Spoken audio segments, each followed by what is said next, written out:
the first couple of subjects for today. Everybody that's okay, say I'm okay. Here's the first subject that I've found so interesting. I want to share it with you. Then I want to talk about personal development, the subject that I started listening to age 25 that revolutionized my whole life, from my mentor, Mr. Earl Shoaff. Here's an interesting subject. Just jot it down now. It's called enlightened self-interest. Enlightened self-interest. It's a fascinating study to study the idea of self-interest. But just make this note, all of us, have self-interest. The key is for it to be enlightened so that everybody wins and no one loses. Our first interest is to survive. What does it take to survive? Our second interest is to succeed. What does it take to succeed? What does it take for me personally to survive and to succeed? Can I legitimately be interested enough in the things that help me both succeed and survive? And here's what I discovered. The answer is yes. It's possible to exercise self-interest, but to do it in such a way that no one loses, everyone benefits. Key phrase. Life was not designed to give us what we need. Life was designed to give us what we deserve. We do not reap a harvest in the fall because we need it. We reap a harvest in the fall because we deserve it. Not necessarily from a moral standpoint. Of course, there are some moral laws as well, spiritual and moral laws. But just the basic laws that simply say if you wish to reap, you must plant. So jot this down. Reaping is reserved for the planters. And the reason they reap is because they deserve it. They're the planters. They deserve to reap. Interesting Bible phrase that says, if you keep knocking, you'll find open doors. Good phrase to jot down. If you keep knocking, you'll find open doors. Doors of opportunity. Doors of a chance to meet someone. Doors open for association. Doors open to find someone special. Doors open to find a unique business colleague. If you keep knocking, the phrase says, doors of opportunity are open to those who continually knock. So we don't find open doors of opportunity because we need them. We find them because we deserve them. Only those who knock deserve to find an open door. But the promise is, if you continually knock, you'll find doors of opportunity. It says, if you search, you will find. So make the note, it's good. Finding is reserved for the searchers because they deserve it. Now, at first they may have needed it, but they now know that just needing it is not sufficient. But if they need it, now they must qualify for it. The reason why you're going to be blessed with good ideas this weekend is because you've come searching. You've gotten on an airplane to come searching. Got in your automobile to come searching. You got here searching. Now you're ready to receive. And for those who search, they will find answers. They will find plans, imagination to stir yourself into action for future benefit. So if you search, to find a good idea, you must go looking, go searching. You've got to go to church. You've got to go to class. You've got to go to the seminar. You've got to go to the library. You've got to go to the books if you wish to find. Rarely does a good idea interrupt you. Rarely. But if you will search, you will find. So we get not what we need, but we get what we deserve. It says if you ask, someone has an answer. If you keep asking, the answers belong to you, because by virtue of asking, you have qualified. So we don't get what we need, we get what we deserve. The mother on welfare should be taught. in some small manner that hopefully she can begin deserving the welfare check. Not getting it because she needs it, but now starting to get it because she deserves it. If the welfare worker says to Mary, Mary, I brought a bucket of paint and a paintbrush, and the next time I come, if the door is painted and the fence here in front is painted, I give you the check for $450. Not that painting the door and painting the fence is worth $450. It's not worth that much, but it is the beginning of the process. So make that note. I want to begin the process of deserving.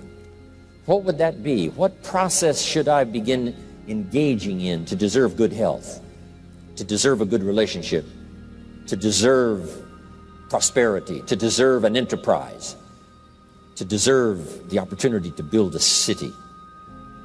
What must I do to begin the process of deserving?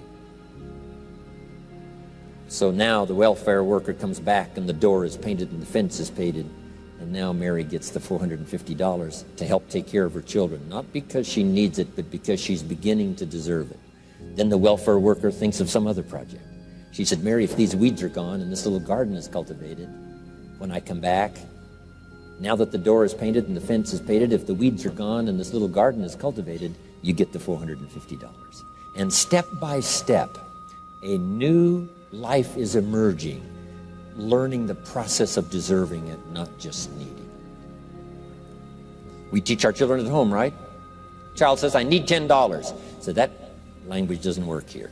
There's plenty of money here, and the vaults are full. But to say I need $10 is not how you open the vault. So the child says what? Wow, how can I get that $10 that I need? So here's what they learn to say. How could I earn $10? Now the vault opens up. Now the money starts to flow. How could I earn $10? What could I do to earn the money? Not to get the money because you need it. Maybe you need the money. That's, all of us have needs. But here the key is to figure out how to open the vault, how to open the bank, how to open this unbelievable flow of resources to come our way. And here's the key: to deserve it, not to need it. You can't walk out to the field and say to the field, I need a crop. Here's what the field says. Here's what the ground says. Who is this clown that brings me his need but brings me no seed? So jot that down. Take your seed to the marketplace, not your need. Don't disclose your need to the marketplace, only your willingness. We'll talk about that a little later today. Because the marketplace is not interested in your need, but they are interested in your seed. They're interested in your willingness to work. They're interested in your disciplines. They're interested in your eagerness. They're interested in your vitality and your work ethic. That's what the marketplace is interested in. Not your need, but your seed. Okay. We get what we deserve. Old Testament God says, if you'll move toward me, I'll move toward you. See, that's how you get those occasions to meet God. You must make the move. God could say, you don't move, I don't move. You say, well, that's arbitrary. Well, when you're God, you can make it that way.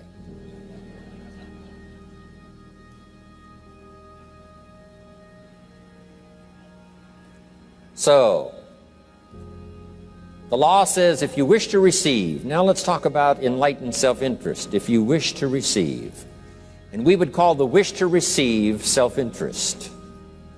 But if it's enlightened self-interest, here's what it says. I understand that in order to receive, I must give. Receiving is reserved for those who give. Receiving is not reserved for those who need it. It's reserved for those who deserve it. We deserve the receiving by giving. In fact, there's an extraordinary phrase in this little context, and here's what it says. It's better to give than it is to receive. Now, the uneducated person would find that difficult to ponder. Why would it be better to give than it is to receive? So let me give you one of the better phrases for the day. Here it is. Giving starts the receiving process. So of course it's better to give than it is to receive. How much receiving do you wish? You must start the giving process. For me to receive my additional fortunes for the future, not necessarily for the money, because I don't need the money. I take the money, but I don't need the money. But here's what I do need: for someone to say a year from now, 5 years from now, Mr. Rohn, that seminar helped to change my life. And for whatever reason, I was brought here to this place for this time. And later someone says that. See, to receive that kind of thanks, it's unbelievable. Here's what you cannot buy: that kind of thanks. You can't buy it with money. You have to earn it.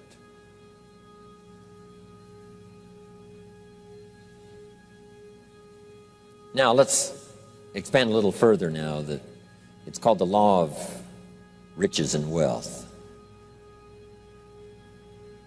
In our own self-interest, if we wish to be rich and wealthy and prosperous and healthy and all the valuable things we can think of for the human experience, how could we get there? It's understanding the law of enlightened self-interest and the law of deserving. The question was asked in the Bible, how can we be great? What is the key to greatness? Great wealth, great return, great accolades, trophies to put on the mantle above the fireplace. How can we get great respect, great riches, great abundance for ourselves? How can we get that? And the answer was given, and here was the answer: find a way to serve. Find a way to serve the many. So I paraphrase it to read this: service to many leads to greatness. Service to many leads to greatness. Someone says, well, about the best I can do is take care of myself. That's okay. Self-care, has its own reward, but it's very limited. Somebody says, I can't be worried about other people's problems. I got enough problems of my own. That's okay. Self-defense is okay. Self-preservation is okay, but it has a very limited reward. If you wish to change that into abundance and prosperity and uniqueness, then here's what you must do: help solve other people's problems. Help find answers for someone else, not just for yourself, but for someone else. And in that kind of service, you now begin the process of greatness.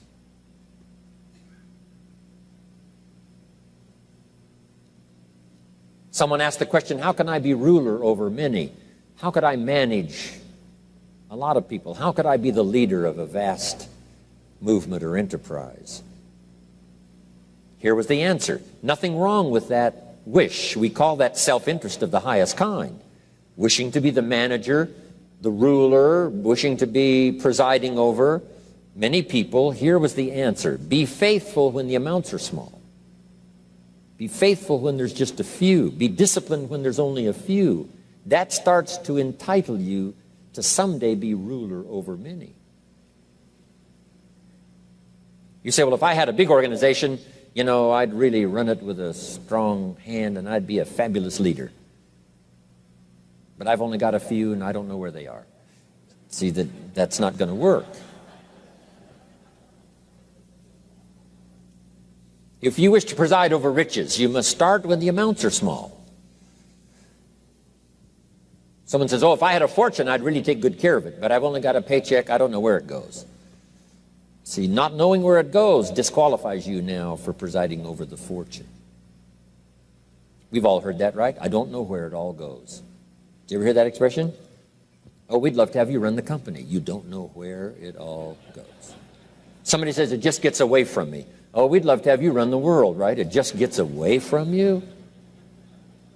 Somebody says, it's only pennies and it's only a few. Here's where you begin to qualify for abundance and riches and greatness and respect, is to be disciplined when the amounts are small. Someone finds it unique, right, that this many people would come and hear what I've got to say for a whole weekend, but this is not where I started. I started with just a few, but I was so on fire with the few, trying to translate for them in my awkward ways back then what had happened to me. My life got changed, my income got changed, my health got changed, everything got changed for the better. And now I've lived the most extraordinary life, but it started with my passion for just a few, to translate for just the few. Someone says, well, there's just a few here. You know, does this meeting matter when there's only a few? And the answer is yes. Jot this down. You never know who's in the audience, whether it's a few or 1,000 or whatever. But you got to be faithful when there's just a few. Tell your story when there's just a few. Be just as passionate about ideas that can change someone's life when there's just a few. Now you begin. You're not fully qualified, but you begin the qualification to someday speak to many, someday preside over a vast crowd, someday be the manager or the leader of millions. It starts in those early days.